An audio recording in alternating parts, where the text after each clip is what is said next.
오늘은 정교인 출석 주일입니다. 그래서 오늘은 집이 가장 좋습니다 라는 제목으로 하나님의 말씀 전하도록 하겠습니다. 여러분, PC방과 찜질방, 이 두 가지 장소는 공통점이 있습니다. 과연 PC방과 찜질방의 공통점은 무엇일까요? 잘 모르시겠다면 추가로 힌트를 드립니다. 중국집, 주유소, 단란주점. 이렇게 PC방, 찜질방과 더불어 중국집, 주유소, 단란주점. 이 5가지는 공통점이 있습니다. 그렇다면 이 5가지 장소의 공통점은 무엇일까요? 정답은 가출입니다.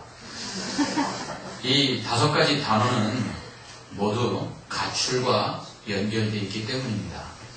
요즘 청소년들이 가출하면 대부분의 시간을 PC방에서 보내고 잠은 찜질방에서 잔다고 합니다. 그리고 중국집과 주유소, 단란주점은 가출한 청소년들이 돈을 벌기 위해 아르바이트를 하는 곳이라고 합니다. 이러한 청소년들의 가출이 문제가 되는 것은 가출뿐만 아니라 그로 인해서 추가적인 음주, 흡연, 그리고 나아가서는 성매매와 그리고 범죄에 연루되기 쉽기 때문입니다. 1996년에 우리나라는 OECD에 가입을 했는데요. 현재 34개국 회원국 중에 우리나라가 1위를 차지하는 것들이 몇 가지 있습니다. 좋은 것들로 1위를 차지하는 것들이 있는데요. 고등학교 진학률 OECD 국가 중 1위입니다. 그리고 전문대 이상 진학률 1위입니다. 그리고 만 15세 학생들의 문제 해결력 1위입니다. 청소년 공부시간 1위입니다. 이처럼 교육 부분에 있어서는 우리나라를 따라갈 나라가 현재 없습니다. 하지만 OECD 회원국 중 우리나라는 청소년 가출률이 점점 높아지고 있습니다. 그리고 상당히 청소년 가출률이 OECD 국가 중에 상위에 랭크되어 있습니다. 열심히 공부하는 만큼 집을 나가는 아이들도 많다는 이야기죠. 요즘 초등학교 저학년들도 가출을 한다고 합니다. 그래서 자기들끼리 이야기가 그렇답니다. 초등학교 1, 2학년들이 모여서 야, 오늘 아빠가 엄마가 혼냈는데 가출할래? 이게 요즘 아이들끼리 모이면 하는 이야기를 거죠. 저희 자랄 때만 해도 중고등학교 때 그 사춘기를 겪으면서 한 번쯤 충동적으로 이렇게 해볼 수 있는 것이 가출이었는데 요즘은 그런 세대가 되어버렸습니다. 가출을 거꾸로 하면 출가입니다. 출가라는 것은 천주교나 불교에서 속세를 떠나서 수도원에 들어가 수도를 하거나 아니면 절에 들어가서 수행을 하는 것이죠. 앞뒤 말만 바꿨을 뿐인데 출가하고 가출은 완전히 의미가 다릅니다. 출가는 수행을 목적으로 집을 떠나는 것이라면, 목적이시 집을 떠나는 것이라면, 가출은 단순히 그냥 맹목적으로 집을 떠나는 것입니다. 굳이 목적이 있다면 가출은 집을 나가는 것 자체가 그냥 목적이라는 것이죠. 그렇기 때문에 가출을 하게 되면 사람들이 방황을 하는데, 왜냐하면 목적 없이 나갔기 때문입니다. 가출은 집에 들어가거나 집에 있기가 싫어서, 또 가족이 싫어서 등의 이유로 대부분 집을 나가게 되는데요. 이런 경우 집을 나왔을 당시에는 해방감과 그 자유로움이 있어서 잠시 기쁠지 모르지만 이내 결국은 어디로 가야 될지 몰라 방황하게 되는 것입니다.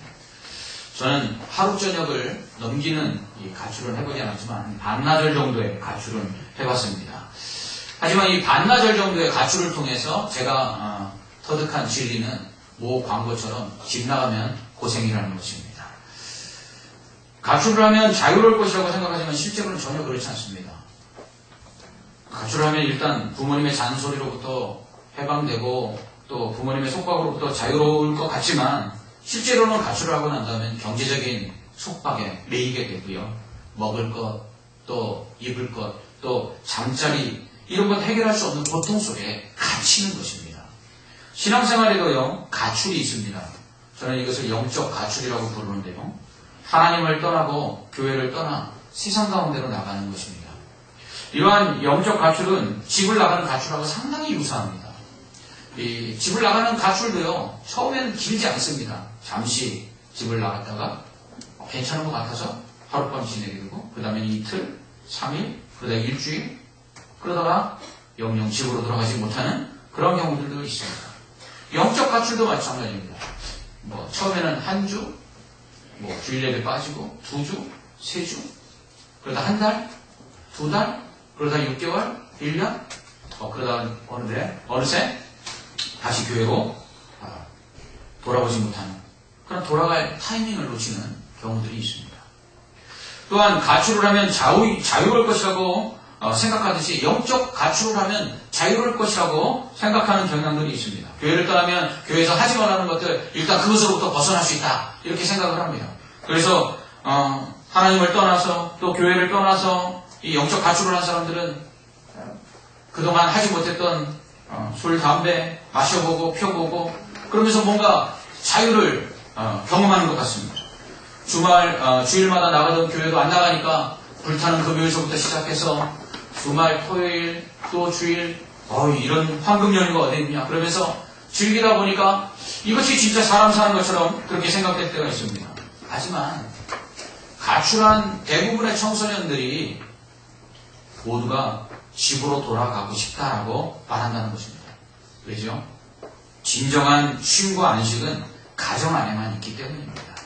마찬가지로 진정한 쉼과 안식은요, 교회 안에 있는 것입니다. 교회를 떠나서 하나님을 떠나서 잠시 우리가 느끼는 자유와 그리고 평안은 그것은 일시적이고 지극히 충동적이라는 것입니다. 예수님은 말씀하셨습니다. 진리가 너희를 자유케 하리라. 여러분 진정한 자유는 진리 안에 있음을 믿으시기 바랍니다. 또한 예수님은 수고하고 무거운 짐진 자들아 다 내게로 오라 말씀하셨어요. 진정한 쉼은요 주님 안에만 있습니다. 또한 예수님은 나는 평안을 주러 왔다라고 말씀하셨습니다. 진정한 평안은 주 안에 있는 것입니다. 그러므로 하나님을 떠나고 교회를 떠나고 주님을 떠나서는 참된 안식을 누릴 수가 없고 참된 평안을 누릴 수가 없는 것입니다. 그렇다 할 하나님을 떠나고 교회를 떠나서 일시적으로 영적인 가출을 해서 누리는 자유와 그리고 해방감은요 길지 않을 뿐만 아니라 그것은 오히려 나중에는 심적인 부담감으로 우리에게 다가온다는 것입니다. 왜 그럴까요? 왜 교회를 떠나서 말씀을 떠나서 또 교회를 떠나서 살면 더 자유로울 줄 알았는데 왜 오히려 자유와 평안한 또 안식을 누리지 못하는 것일까요? 그것은 우리가 육체와 영혼을 가진 존재이기 때문입니다. 하나님을 떠나서 또 교회를 떠나서 신앙생활을 떠나서 잠시 누리는 이 기쁨은 육체적인 기쁨입니다. 육체적으로는 쉴 수 있고 육체적으로는 하지 못하던 것들을 다시 할 수 있으므로 기쁨을 누리고 만족을 누릴지 모르지만 그러나 우리의 영혼은 하나님을 떠나고 교회를 떠나서는 참된 안식을 누릴 수 없기 때문에 오히려 우리의 영혼은 메말라 간다는 것입니다. 결국은 하나님을 떠나 교회를 떠나 신앙생활을 떠나서 영적인 가출을 했을 때 우리는 육체적으로는 쉼을 얻고 육체적으로는 만족을 누리는 것 같지만 우리의 영혼은 점점 메말라가고 점점 위축되어 간다는 것입니다. 결국 이러한 영적인 목마름이 극에 달하면 결국 우리는 무너지게 되는 것이죠. 그러므로 우리는 하나님께로 돌아가야 합니다. 우리는 다시 교회로 돌아와야 합니다. 예배의 자리, 기도의 자리, 말씀의 자리로 그리고 교제의 자리로 우리는 돌아와야 합니다. 필립 얀시라는 목사님은 이렇게 말씀했습니다. 오늘날 교회 안에 은혜가 사라지고 있다. 그래서 교회를 떠났다. 하지만 교회 밖에는 아예 은혜라는 것을 찾을 수가 없어서 다시 교회로 돌아왔다. 그렇습니다. 사람들은 말합니다. 오늘날 교회가 사랑이 식었다. 교회가 변질되었다. 교회에 은혜가 없다. 여러 가지 말들을 하고 교회를 떠나는 이유들을 찾습니다. 하지만 교회 밖에는 은혜가 없다는 것입니다. 우리의 영혼에 참된 만족과 안식을 줄 수 있는 곳은 세상에는 없기 때문입니다. 오늘 우리가 읽은 누가복음 15장 11절 이하의 말씀은 영적 가출을 한 사람이 겪는 고통이 무엇인가에 대해서 보여주고 있습니다. 어떤 사람에게 두 아들이 있었습니다. 큰아들과 둘째 아들. 어느 날 둘째 아들이 아버지를 찾아와 이렇게 말합니다. 아버지, 나에게 주실 재산을 지금 미리 주십시오. 이스라엘에서 상속은 아버지가 돌아가신 다음에 이루어지는 것입니다. 그러니까 이 말은 아버지 빨리 돌아가십시오라는 말과 버금가는 말이죠. 그런데도 불구하고 아버지는 이 둘째 아들의 요구를 받아들여서 큰 아들도 불러서 아버지의 재산을 둘에게 각각 나눠줍니다. 아버지 재산을 받은 이 둘째 아들은 며칠 못 되어서 먼 나라로 갑니다. 모든 재산을 다 가지고 먼 나라 가서 흥청망청 자기가 그동안 하지 못했던 것들을 마음대로 하며 허랑방탕한 생각을 합니다. 결국 둘째 아들은 모든 재산을 다 잃어버리죠. 그런 후에 그 나라의 흉년이 집니다. 그러니까 더더욱 형편이 어려워졌습니다. 돼지 치는 사람에게 가서 돼지를 칠 수 있게 해달라고 부탁을 합니다. 하지만 돼지가 먹는 쥐염 열매도 그에게는 주어지지 않았습니다. 그런 생각했습니다.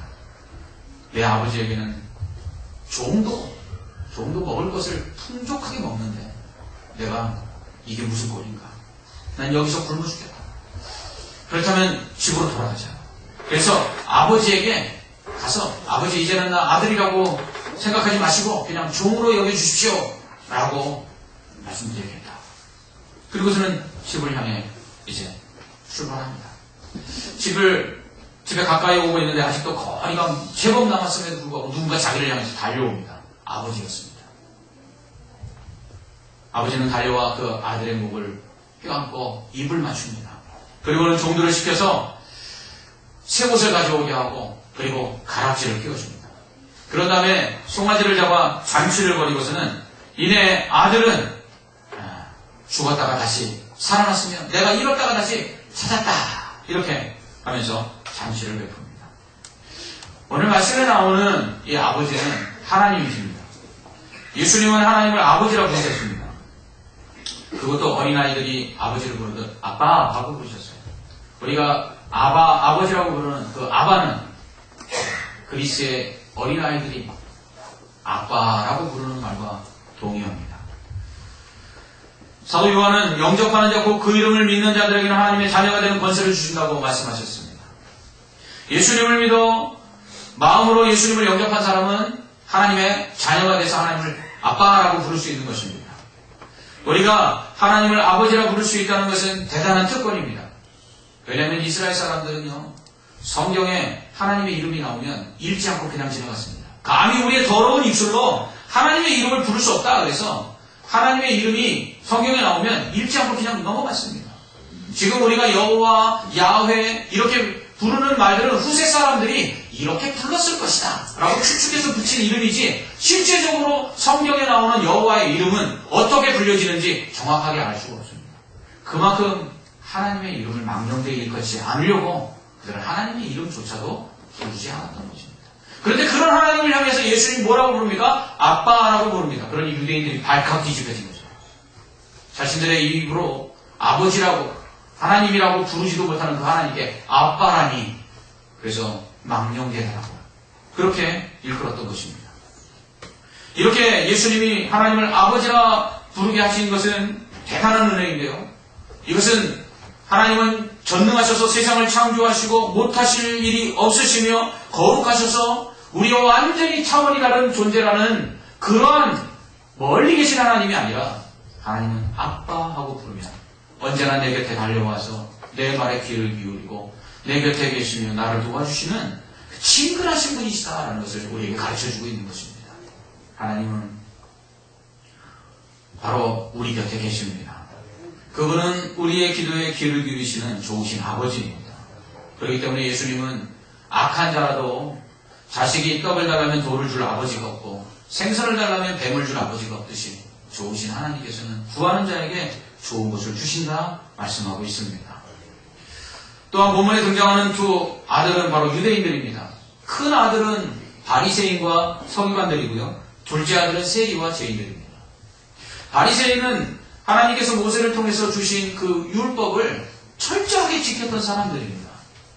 그리고 서기관들은 당시에는 인쇄술이 발달되지 않았기 때문에 성경을 이 서기관들이 일일이 적어서 성경책을 만드는 사람들이었습니다. 그러니까 이 서기관들은 성경에 능통했던 사람들이죠. 반면에 세리는 어떤 사람들입니까? 도둑놈이었습니다.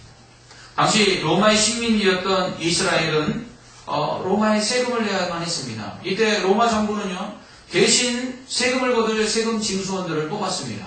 이 세금 징수원들은 이스라엘 사람임에도 불구하고 자기 동족들에게서 로마 정부가 원하는 세금보다 더 많은 것을 걷어서 로마 정부가 원하는 만큼만 세금을 내고 나머지는 자기 주머니에 넣습니다. 그러니까 자기 민족의 고요를 빨아먹는 이 흡혈귀와 같은 악한 사람들이었습니다. 그렇기 때문에 같은 유대인들은 세리를 향해서 도둑놈이라고 했고 사람 취급을 하지 않았습니다. 더군다나 당시도 오늘날과 비슷한 것 같습니다. 죄인들에 대해서는 이렇게 탁 찍어놓고 별로 그 사람들에 대해서 좋은 인상을 가지고 있지 않았던 것 같습니다. 예수님께서는 그러한 그 유대인들이 사람 취급하지 않는 세리와 죄인들과 함께 식사하시고 그리고 그들과 교제하셨습니다. 그러니 이 바리새인과 서기관들 입장에서는 예수님을 이해할 수가 없었던 거죠. 그런데 거기다가 예수님께서 더 황당한 말씀을 오늘 하신 것입니다. 바리새인과 서기관들은요, 이 세리와 죄인들은 구원받지 못할 자라고 여겼어요. 그들은 지옥에 갈 사람들이라고 생각했습니다. 그들은 하나님의 말씀도 지키지 않고 율법도 지키지 않는 그런 악한 자들이기 때문에 반드시 하나님께서 심판하시고 지옥 보낼 거라고 생각했습니다. 그런데 예수님께서 오늘 이야기를 통해서 뭐라고 이야기하냐면 세리와 죄인들도 하나님의 자녀라는 겁니다. 너희가 지옥 갈 거라고 생각했던 그 세리와 죄인들도 이미 너희와 마찬가지로 하나님의 자녀들이었다라고 말씀하고 있는 것입니다. 곧 세리와 죄인들은 아버지를 떠나 집 나간 둘째 아들이었습니다. 유대인들은 그런 자들은 절대로 구원받을 수 없다고 생각했습니다. 하나님을 떠난 자들은 절대로 구원받을 수 없다고 생각했습니다. 하나님을 떠난 자들은 하나님이 용서하지 않는다고 생각했습니다. 하나님을 떠난 자들은 하나님이 심판하실 거라고 생각했습니다. 그런데 예수님은 아니었습니다. 예수님은 집 나간 둘째 아들처럼 다시 돌아오기만 합니다. 세리와 죄인들도 하나님은 여전히 아들로 삼으신다고 말씀하십니다. 이러한 예수님의 이야기를 통해서 우리는 하나님 아버지의 사랑이 어떤가를 알 수 있죠. 첫째는 하나님 아버지의 사랑은 기다리는 사랑입니다. 하나님의 사랑은요, 변함이 없습니다. 그렇기 때문에 하나님은요, 늘 한결같이 죄인들에 대해서도 기다리시는 것입니다. 아버지는 아들이 집을 나가면 아들을 잊은 적이 없습니다. 우리가 읽은 누가복음 15장에는 예수님께서 하신 그 세 가지 이야기가 나옵니다. 첫 번째 이야기는요, 양 100마리 중에서 한 마리를 잃어버린 목자가 그 잃어버린 한 마리를 찾는 이야기입니다. 두 번째 이야기는요, 결혼 선물로 받은 동전 10개 중에서 한 개를 잃어버린 여인이 그 잃어버린 동전을 찾는 이야기입니다. 세 번째 이야기는요, 집 나간 아들을 기다리고 용서하는 아버지 이야기입니다. 그렇다면 이 이야기는요, 다시 찾는 데 포커스가 맞춰져 있습니다. 그렇다면 첫 번째, 두 번째는 목자와 여인이 찾습니다. 잃어버린 것을. 그렇다면 세 번째 이야기도 당연히 아버지도 가만히 있지 않았을 것입니다. 자식이 집을 나갔는데 그냥 가만히 있는 아버지가 세상에 어디 있습니까? 찾았을 것이에요. 그러나 먼 나라로 가버렸으니까 찾을 수가 없는 거죠. 그 다음부터 아버지가 있는 곳은 어디였냐면 안방이 아니라 집 대문 밖이었습니다. 이 아들이 집으로 돌아올 때 한번 생각해 보십시오. 모든 재산 다 탕진했습니다. 먹을 것이 없어서 돼지가 먹는 쥐염염에도 못 먹었습니다. 피곤이 상당히 됐겠죠. 몰골이 많이 아니었을 것입니다. 아버지께로 돌아가자 하고 그 먼 나라에서 걸어서 집으로 돌아오지 않았겠습니까? 그러면 의복과 그리고 신발 다 헤어졌을 것이고요. 행색은 많이 아니었을 것입니다. 거지로 비교하면 이런 상가지가 없었을 것입니다. 그런데 그 아들이 집으로 돌아오고 있는데 아직도 집까지는 거리가 상당히 멀었는데 그 아버지가 눈이 얼마나 좋았는지 모르지만 그 아버지는 한눈에 그것이 아들이라는 걸 알았어요. 그리고는 달려갑니다. 그리고 어떻게 하죠? 껴안고 입을 맞춥니다. 그 더러운 거예요. 여러분, 이것이 바로 하나님의 사랑입니다. 하나님은 이처럼 우리를 기다리십니다. 우리가 하나님을 떠나 어떤 모습으로 살고 있건 하나님은 개의치 않습니다. 우리가 하나님을 떠나서 실패하건 하나님을 떠나서 병들건 하나님을 떠나서 낙심하여 절망하였건 하나님을 떠나서 우리가 죄악 가운데 거하는 상관이 없습니다. 돌아오기만 하면 하나님은 우리의 모든 것들을 다 용서해 주시고 우리를 여전히 사랑하십니다. 성경은 하나님은 오래 참으신다고 말씀합니다. 이것은 오랫동안 기다리신다는 것입니다.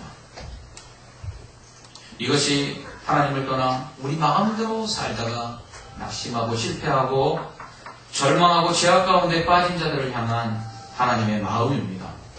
둘째로 하나님 아버지의 사랑은요, 용서하는 사랑입니다. 아버지는 돌아온 아들을 책망하지 않습니다. 아들은 아버지께 용서를 구합니다. 그러나 아버지는 이미 아들을 용서했습니다. 그 아들이 나간 후 아버지는 돌아오면 용서해 주기로 작정한 것이 아니라 아들을 이미 용서하고 기다리고 있었던 것입니다. 성경은 우리가 회개할 때 하나님께서 우리 죄를 용서하신다라고, 그리고 우리의 죄를 기억하지 않는다고 말씀합니다. 이것은 우리가 회개했기 때문에 용서하는 것이 아니라 이미 용서를 하기로 작심하고 회개를 기다리고 계신다는 것입니다. 자녀가 잘못을 했을 때 부모님들은 흔히 이렇게 말합니다. 잘못했다고 말 한마디만 하면 용서해 줄 텐데. 무슨 얘기죠? 잘못했다고 하면 용서해 준다는 얘기가 아니죠. 이미 다 용서했다는 것입니다. 가끔 난 너무 멀리 왔어 라고 말씀하는 분들이 있습니다. 이제 하나님께로 돌아가기에는 내가 너무너무 죄를 짓고 너무너무 타락했어. 이제는 하나님 볼 면목이 없어. 이렇게 말씀하시는 분들이 있습니다. 그러나 하나님께 돌아갈 수 없는 시간은 없습니다. 하나님께 돌아가기에 늦은 시간은 없습니다. 가장 늦었다 하는 그때가 가장 빠른 때다라는 말처럼 하나님께로 돌아가기만 하면 되는 것입니다. 가출 청소년들을 상담해 보니까 이렇게 말합니다. 한 번만 용서해 주세요. 다시 한 번만 받아주기만 한다면 지금이라도 돌아갈 것이다. 그런데 그런 가출 청소년들의 부모님들을 상담해 보면 부모님들은 한결같이 이렇게 얘기합니다. 오기만 하면 됩니다. 무슨 부모와 자식 간에 용서하고 자식 오가 있는 거예요. 집 나간 자식을 다시 들어오는데 용서하고 받아들이는 부모가 어디 있느냐? 그냥 들어오기만 하면 됩니다. 이것이 하나님의 마음입니다. 하나님은 돌아오면 받아주는 것이 아니라 이미 받아주신 상태에서 돌아오기를 기다리고 있는 것입니다. 세 번째로 하나님의 사랑은 회복하는 사랑입니다. 아들은 아버지 집에 도착하자 아버지 앞에 무릎을 꿇고 이렇게 말합니다. 지금부터는 아버지, 나를 아들이라고 부르지 마십시오. 나를 아들이라고 부를 자격이 없는 사람입니다. 이제 그냥 품꾼 중 하나, 종처럼 여기시고 그냥 먹여주고 채워주시기만 하면 감사하겠습니다 라고 말합니다. 그러나 아버지는 종들에게, 그 돌아온 아들에게 새 옷을 입히고 가락지를 끼우게 합니다. 여러분, 이 가락지가 뭐냐면요, 이 상속자의 상징입니다. 아버지의 재산을 이미 다 상속받아서 다 탕진하고 돌아온 아들에게 가락지를 끼우고 아버지는 뭐라고 하냐면 또 내 남은 재산을 또 주겠다고 말하는 것입니다. 그렇습니다. 자녀가 집 나가면 호적하는 아버지 계십니까? 네. 이놈의 자식, 이제는 자식도 아니야. 내 눈에 흙이 들어가기 전에는 절대로 얼굴 안 봐. 그래놓고 그 자식을 기다리는 게 부모 아닙니까? 더더욱 나갔다 돌아온 자녀 종으로 부리는 부모가 어디 있습니까? 하나님도 마찬가지입니다. 집 나간 자녀 다시 돌아오면 여전히 자녀로 여기듯이 우리 하나님은 하나님을 떠났던 사람들이 하나님께로 돌아오면 언제나 변함없이 자녀로 대우해 주십니다. 더더욱 모든 지위와 특권을 회복시켜 주십니다. 우리가 하나님의 은혜를 잊어버리고 하나님께서 주신 재물, 지위, 명예, 건강 이런 것들을 가지고 다 우리 마음대로 살다가 그렇든 다 잃어버리고 천국에 의지 없어서 손 들고 옵니다라고 다시 하나님께 돌아오면 하나님께서는 이 나쁜 놈, 내가 준 것 가지고 그렇게 탕진하다가 말씀하지 아니하시고 오히려 다시 우리가 잃어버렸던 그 모든 재물과 명예와 지혜와 지위와 건강 이런 것들을 다 허락해 주신다는 거죠. 모든 재산을 다 상속받아 탕진하고 돌아온 아들에게 가락지를 끼워주는 거죠. 말입니다. 대통령이 취임하면 두 가지를 합니다. 첫 번째는요, 사면이고요. 하나는 복권입니다. 사면이라는 것은 모든 죄를 다 없애주는 거죠. 그래서 기록에도 남겨지지 않는 것이고요. 우리가 하나님께로 돌아가기만 하면 하나님이 우리의 모든 죄를 용서해 주시는데 완전히 사면해 주십니다. 그래서 우리가 하나님께 회개하고 돌아오면 하나님은 우리의 죄를 기억하지 않는 것입니다. 완전한 사면이 일어나는 거죠. 또한 우리가 하나님께로 돌아가면 복권이 이루어집니다. 그래서 우리가 하나님의 자녀로서 하나님께서 우리에게 베풀으셨던 모든 은혜들을 다시 허락해 주시는 것입니다. 그것들을 이미 다 우리가 죄악 가운데 허비했다 할지라도. 이것이 바로 하나님의 사랑입니다. 죄인된 우리가 하나님을 떠나서 하나님을 모르고 말씀에 불순종하고 우리 자신을 위해 살고 하나님이 베푸신 은혜들이 우리 때문인 줄 알고 흥청망청 우리 자신을 위해서 쓰고 자유라는 미명 아래 방종하고 죄를 범하며 영적인 가출을 했다 할지라도 우리가 돌아오기를 하나님 기다리고 계시고 돌아오기만 하면 이미 용서하신 그 사랑을 보여주시고 더 나아가서 다시금 우리에게 모든 특권들을 회복시켜 주시는 것입니다. 그러므로 우리는 돌아가야만 합니다. 하나님을 떠났던 우리는 돌아가야만 합니다. 몸이 떠났던 사람은 몸이 다시 돌아와야만 합니다. 마음이 떠났던 사람은 마음이 돌아와야 합니다. 이스라엘을 향해 하나님께서는 이렇게 말씀하십니다. 이 백성이 입술로는 나를 경외하나 마음으로는 내게 멀도다. 어쩌면 우리는 몸은 매주마다 교회에 와 있지만 우리의 마음은 이미 하나님을 떠난 영적 가출 상태에 있지 않는가 점검해 볼 필요가 있습니다. 우리 다시 돌아가야 합니다. 하나님께로 돌아가기 위해서 우리가 해야 될 일은 무엇일까요? 첫 번째, 우리 자신이 지금 어떤 상태에 있는지 스스로 돌아봐야만 합니다. 아버지의 재산을 미리 상속받아 먼 나라 가서 다 탕진한 아들은 모든 것을 잃은 다음에야 자신을 스스로 돌이켜봅니다. 자신의 처지가 지금 왜 이렇게 됐는지, 그리고 지금 자신이 무엇을 해야 하는지를 생각해봅니다. 그리고 결론은 아버지의 집을 떠난 것이 자신의 불행의 시작임을 알게 됩니다. 그래서 아버지께로 돌아갑니다. 곧 아버지의 품에서 누렸던 은혜들을 기억한 것이죠. 하나님을 떠났을 때 우리 역시 하나님을 떠나기 전에 우리가 누렸던 그 은혜들을 다시 기억해야만 합니다. 그 은혜를 다시 받기 위해 하나님께로 돌아오기로 결단해야 합니다. 그러므로 여러분 신앙생활 가운데 여러분이 해야 할 일이 있습니다. 이렇게 교회에 나와서 예배하고 그리고 하나님을 섬기는 데 있어서 그것이 얼마나 큰 은혜인지 날마다 기억해야 합니다. 신앙생활을 오래 해도 이런 은혜가 없는 사람들은 하나님을 떠나도 다시 돌아갔을 때에 받을 은혜가 무엇인지를 알지 못하기 때문에 돌아올 수 없는 것입니다. 여러분 지금 여러분은 하나님 곁에 계시며 하나님을 떠나지 아니하고 신앙생활을 하는 가운데 여러분에게는 날마다 은혜가 있습니까? 그래서 이 은혜를 놓칠 수가 없어서 이 은혜 때문에 매주마다 이 자리를 사모하고 나오고 계십니까? 그래야지만 우리는 실수로 하나님을 떠났다 할지라도 다시 이 은혜가 그리워서라도 돌아올 수 있는 것입니다. 하나님께만 은혜가 있습니다. 하나님을 떠나서는 우리가 누리는 자유는 일시적인 자유이요, 우리가 얻는 해방은 일시적인 해방이요, 그것은 참된 자유와 해방이 아니라는 것입니다. 결국 하나님을 떠나 얻었던 자유와 해방감, 그것들이 모두 거짓이라는 것을 알고 난 다음에야 하나님을 찾아올 것이 아니라 지금 우리가 누리는 자유와 해방이 바로 주님 안에 있다는 것을 알고 주님을 떠나지 않는 지혜가 우리에게 필요합니다. 많은 사람들이 배부르고 편안하고 별 걱정이 없을 때는 하나님을 찾지 않습니다. 그러다가 실패하고 가난해지고 병들고 연약해지면 하나님을 찾습니다. 왜요? 건강하고 편안하고 별 걱정이 없고 모든 것을 가졌을 때는 그 모든 것이 나 때문인 줄 아는데 그것을 잃고 난 다음에야 그 모든 것이 하나님 주신 것이라는 것을 깨닫기 때문인 거죠. 지금 우리가 먹고 마시고 우리가 생활하는 모든 것은 아버지의 것이라는 것입니다. 그것을 누릴 수 있는 것이 우리의 큰 은혜인데 그것을 내 것인 줄 알고 쓰다가 다 잃어버린 후에야 하나님이 주신 그 은혜들이 얼마나 큰지를 알고 하나님께로 돌아온다면 그래도 그나마 다행이다라는 생각을 해봅니다. 그러므로 우리는 더 늦기 전에 깨닫고 하나님께로 돌아가야 합니다.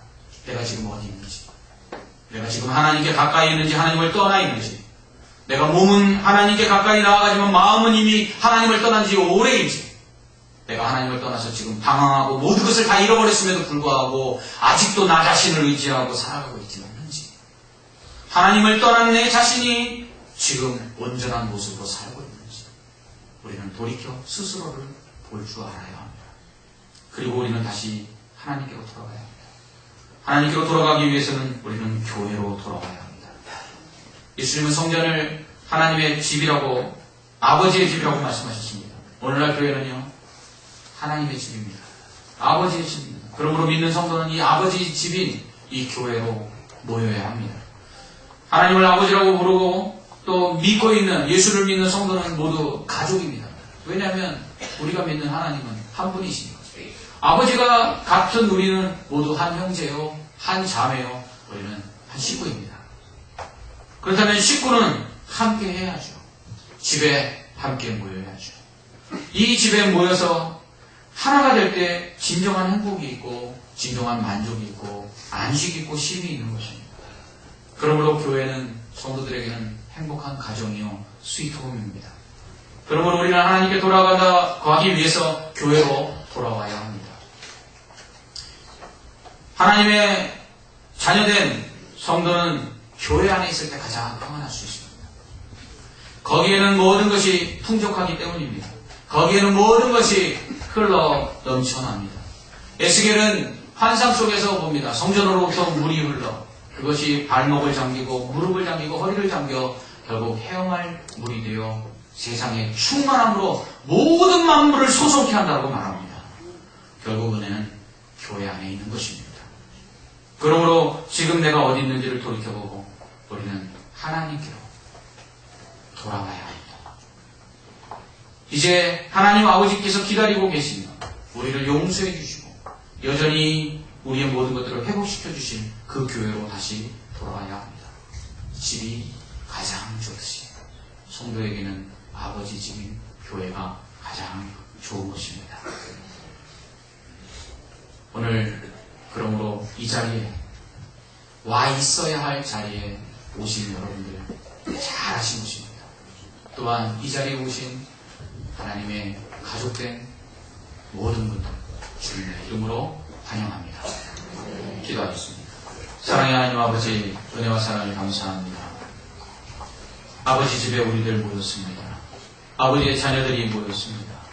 하나님, 이제는 우리가 아버지를 떠나지 않게 하여 주시옵소서. 몸이 떠났던 자들은 몸이 돌아오게 하시고 마음이 떠났던 자들은 마음이 돌아오게 하여 주시옵소서. 우리를 변함없이 기다리며 이미 다 용서해 주시고 우리를 찾고 계신 그 아버지께 돌아옴으로 모든 것이 회복되는 은혜가 우리 안에 있게 하여 주시옵소서. 병든 자들은 고침받게 하여 주시고 실패한 자들은 성공하게 하시고 낙심한 자들은 소망을 갖게 하시며 잃어버렸던 자들은 찾게 하여 주시옵소서. 그것이 오직 아버지께 돌아온 자들이 주시는 하나님의 은혜인 줄 알고 다시는 하나님을 떠나지 않는 하나님의 자녀된 저희들 되게 하여 주시옵소서. 예수님 이름으로 기도합니다. 아멘.